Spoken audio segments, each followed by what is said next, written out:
Buongiorno bianconeri. Donc aujourd'hui on a plus ou moins une Serie A complète. Il manque encore une récupération entre Salernitana et Venezia, mais en tout cas par cela, toutes les journées ont été récupérées. Je vous propose de faire un rapide résumé de cette journée de récupération.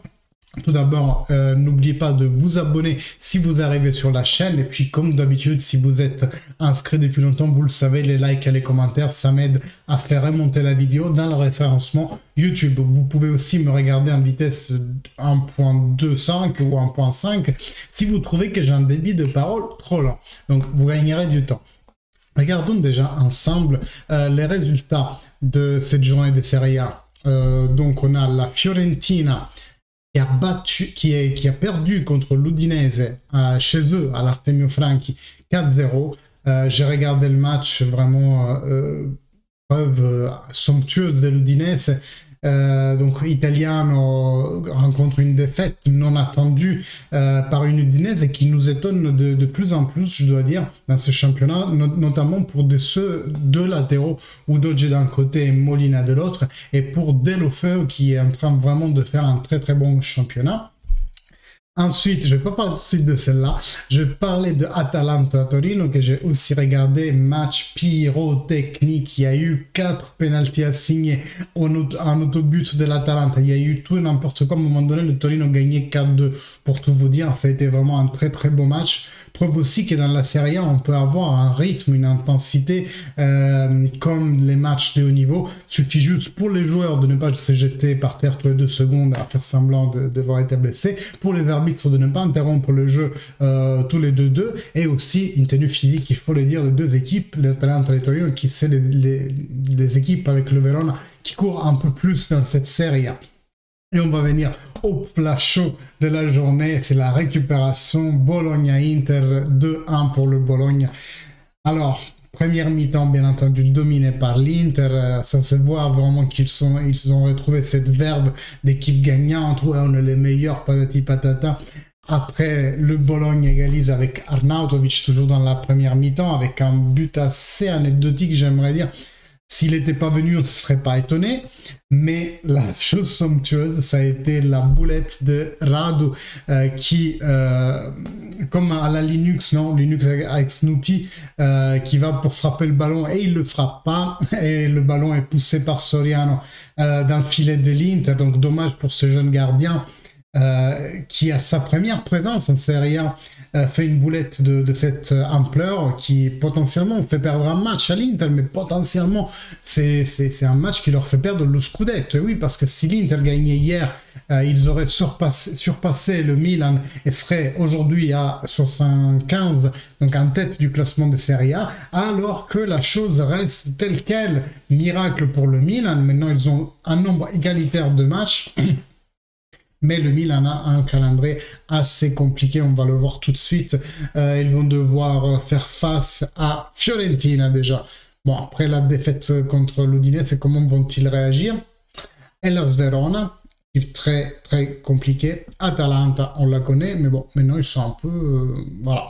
Je me demande vraiment si Gasperini va rester encore jusqu'à la fin d'année. Et après, il y a le Sassuolo, qu'on le sait, c'est une équipe aussi assez compliquée. Donc, 4 matchs difficiles pour le Milan, avec 2 points d'avantage. Et l'Inter aura l'Udinese, qu'on vient de voir. Donc, match qui peut se révéler compliqué, vu l'Udinese qu'on a vu l'autre jour. Empoli, c'est une bonne équipe, ma foi. Après, ils n'ont rien à demander au championnat, mais ils ont quand même gagné 3-2 contre le Milan l'autre jour, contre le Napoli, excuse-moi. Cagliari qui doit se sauver et Sampdoria qui doit se sauver. Championnat plus simple, enfin 4 matchs plus simples pour l'Inter, mais sait-on jamais, on n'est pas à l'abri d'une surprise. Donc voilà, Empoli est là, l'Udinese est là, mais c'est 2 équipes qui jouent assez bien. J'aimerais dire que, en fait, jusqu'ici, moi, je dis qu'il y a des équipes qui jouent bien en Serie A. On se plaint toujours, je fais une petite parenthèse, on se plaint toujours comme quoi notre championnat est moins compétitif que les autres, mais est-ce qu'on en est sûr? Est-ce qu'un championnat comme la Bundesliga ou la Ligue 1, ils sont pas moins compétitifs que les nôtres avec une seule équipe qui prime et qui ramasse tout.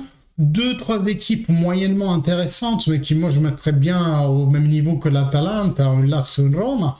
Et après, une série d'équipes qui, voilà, c'est la victoire par défaut, j'aimerais dire. Alors que nous, quand tu vois ce classement-là, jusqu'à Empoli, waouh, le Bologne joue bien. On a fait match nul contre eux. Hier, ils ont gagné contre l'Inter. L'Udinese, ça fait de plus en plus ses preuves. Le Torino di Juric joue bien. Le Sassuolo joue bien. L'Atalanta, le Verona. L'Atalanta commence à perdre des coups, mais sinon, il était dans la top 4 jusqu'à il y a encore 2-3 semaines.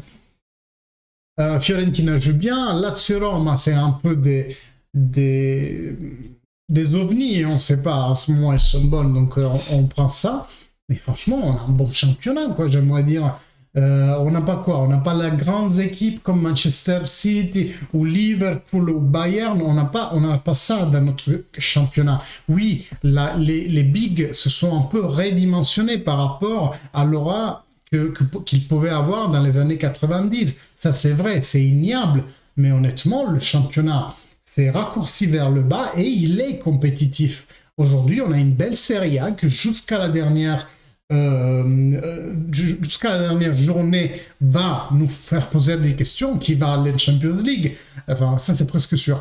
Mais qui va gagner le Scudetto? Qui va rétrocéder en Serie B? Donc, honnêtement, moi, je préfère un championnat comme ça qu'un championnat où il y a une seule équipe qui avance et qui cadence tout, et comme un char, et des autres qui ne tiennent pas le pas. Après, oui, je suis d'accord. Et j'espère vraiment que l'acquisition du Milan par le fond du Bahreïn, l'Inter va aussi augmenter ses capacités sur le terrain, la Juventus aussi. J'espère aussi que les bigs vont remonter leur niveau pour, disons, avoir un championnat encore plus intéressant. Mais en soi, moi, un championnat où jusqu'à la 14e équipe, on joue bien, je dis pas non, c'est pas mal. Après, ça serait intéressant aussi d'avoir un championnat sur ces équipes. Ça, honnêtement, le championnat ces équipes, ça serait le top, parce que vous voyez que entre Fiorentina et Cagliari, c'est les places où on ne perd rien, mais on ne gagne rien non plus. Donc, à aujourd'hui, des équipes comme Udinese, Bologna, Empoli, Spezia, je ne mets pas dedans la Sampdoria et le Cagliari qui sont encore en train de devoir se sauver, mais c'est des équipes qui aujourd'hui n'ont plus rien à demander au campionato, encore à 4 journées de la fin. Bref, petite parenthèse, en tout cas ça m'a fait plaisir de partager avec vous ce que je pensais sur les récupérations de ce match-là. La Juventus est bien entendu avec une place en Champions League à peu près désormais assurée. Je dirais qu'il nous faut, si les autres en bas, Roma, Lazio, Fiorentina, continuent à gagner, il nous faut encore 4 points. Donc une victoire et un match nul pour mettre vraiment en saut cette saison sur la place en Champions League. Et après, on envisagera le futur pour comment on va construire la Juventus du futur. Mes amis, merci de suivre, de liker, de commenter toujours mes vidéos parce que ça aide vraiment énormément. Moi, je vous dis à bientôt et d'ailleurs dans quelques minutes parce qu'aujourd'hui, je pense que je vais faire double vidéo vu qu'Andrea Agnelli a parlé. Et donc, on va voir ça ensemble. Fino alla fine, forza Juve. Ciao!